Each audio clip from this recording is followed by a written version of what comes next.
Beef നിരോധനത്തിനെതിരെ ദില്ലിയിൽ ഇടത് എംപിമാരുടെ പ്രതിഷേധ വേദിയിലേക്ക് പിണറായി വിജയൻ കൂടി എത്തി. രൂക്ഷമായ വിമർശനമാണ് അദ്ദേഹം മുഖ്യമന്ത്രിക്ക് അടക്കം ഉള്ളവർക്കെതിരെ ഉയർത്തിയത്. RSSന് മുന്നിൽ മുഖ്യമന്ത്രി നിലപാട് പറയാതെ അമിത വിധേയത്വം കാണിച്ചു നിൽക്കുന്നു. എന്തുകൊണ്ട് കേരള ഹൗസിൽ ബീഫ് വിൽപ്പന നിർത്തിവച്ചു? ഇതിന് മറുപടി പറയണം. കൃത്യമായ അറവുശാലയിൽ നിന്നാണ് അവിടെ ബീഫ് എത്തിയിരുന്നത്. അതുകൊണ്ട് തന്നെ എന്തിനു നിർത്തി എന്ന കാര്യത്തിൽ വ്യക്തമായ മറുപടി വേണം. മാത്രവുമല്ല, പശുവിന്റെ പേരിൽ RSS വർഗീയ ചേരിതിരിവ് സൃഷ്ടിക്കാൻ ശ്രമിക്കുന്നു എന്നും അദ്ദേഹം പറയുകയുണ്ടായി. സന്തോഷ് സർലിംഗ് ദില്ലിയിൽ നിന്ന് ചേരുന്നു. സന്തോഷ്, മറ്റെന്തൊക്കെ കാര്യങ്ങളാണ് പിണറായി വിജയൻ പറഞ്ഞത്? ഒപ്പം തന്നെ ഇപ്പോഴവിടുത്തെ സമരമുഖം അത് എത്രമാത്രം തീക്ഷ്ണമാണ്? വിവരങ്ങൾ.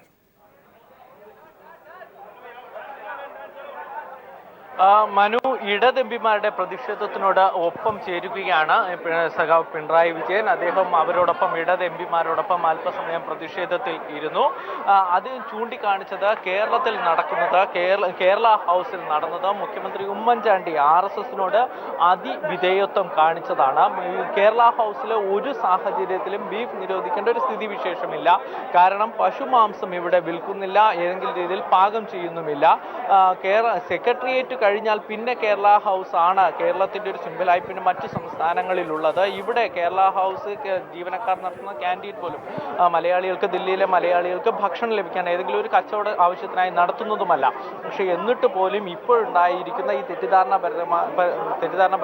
പടർത്തുന്ന പരാതിയുടെ അടിസ്ഥാനത്തിൽ ബീഫ് നിരോധിക്കുന്നതിലൂടെ, ബീഫ് നിർത്തലാക്കുന്നതിലൂടെ മുഖ്യമന്ത്രി ഉമ്മൻചാണ്ടി RSSനോട് അതിവിധേയത്വം കാണിക്കുകയാണ് എന്നാണ് പിണറായി വിജയൻ ചൂണ്ടിക്കാണിച്ചത്. മറ്റൊരു കാര്യം കൂടി അദ്ദേഹം പറയുകയുണ്ടായി. കേരളത്തിലെ ദേശീയതലത്തിലെ അവസ്ഥ എനിക്കല്ല, പക്ഷെ കേരളത്തിലെ RSSകാരിൽ 70% പേരും ബീഫ് കഴിക്കുന്നവരാണ് എന്ന് താൻ പറയുകയാണെങ്കിൽ അത് നിഷേധിക്കാൻ ആരെങ്കിലും ഉണ്ടോ എന്നുകൂടി പിണറായി വിജയൻ ചോദിക്കുകയുണ്ടായി. ഏതായാലും ഇവിടെ പ്രതിഷേധിച്ച P. Sampath MP, PK Sreemathi teacher, CP Narayanan തുടങ്ങിയവരോടൊപ്പം പ്രതിഷേധ സമരത്തിലും അല്പസമയം ഇരുന്ന ശേഷമാണ് അദ്ദേഹം മടങ്ങിയത്. മറ്റു പ്രതിഷേധങ്ങളും കേരള ഹൗസിലേക്ക് വരികയാണ്.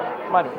സന്തോഷ് സർലിംഗാണ് വിവരങ്ങൾ നൽകിക്കൊണ്ടിരിക്കുന്നത്. ദില്ലിയിൽ വലിയ പ്രതിഷേധമാണ് കേരള ഹൗസിലെ ബീഫ് നിരോധനത്തിനെതിരെ ഉയർന്നു വന്നിരിക്കുന്നത്. ഇടത് എംപിമാരുടെ പ്രതിഷേധം ഇപ്പോഴും കേരള ഹൗസിൽ തുടരുകയാണ്. CPIM പോളിറ്റ് ബ്യൂറോ അംഗം പിണറായി വിജയൻ അല്പസമയം മുമ്പ് പ്രതിഷേധ വേദിയിലെത്തി. അദ്ദേഹം മാധ്യമപ്രവർത്തകരുമായി സംസാരിക്കുകയും ചെയ്തു. വളരെ വലിയ വിമർശനങ്ങളാണ് അദ്ദേഹം മുഖ്യമന്ത്രിക്ക് അടക്കം ഉള്ളവർക്കെതിരെ ഉയർത്തിയിരിക്കുന്നത്. മുഖ്യമന്ത്രി അമിത വിധേയത്വം കാണിക്കുന്നു, കൃത്യമായ നിലപാട് പറയാതെ അദ്ദേഹം RSSന് മുന്നിൽ വഴങ്ങി നിൽക്കുന്നു എന്നതടക്കമുള്ള കാര്യങ്ങൾ പറയുകയുണ്ടായി. ഒപ്പം തന്നെ എന്തുകൊണ്ട് കേരള ഹൗസിൽ ബീഫ് വിളമ്പുന്നത് നിർത്തി എന്ന കാര്യത്തിൽ വ്യക്തത വരുത്തണമെന്നും അദ്ദേഹം പറയുകയുണ്ടായി.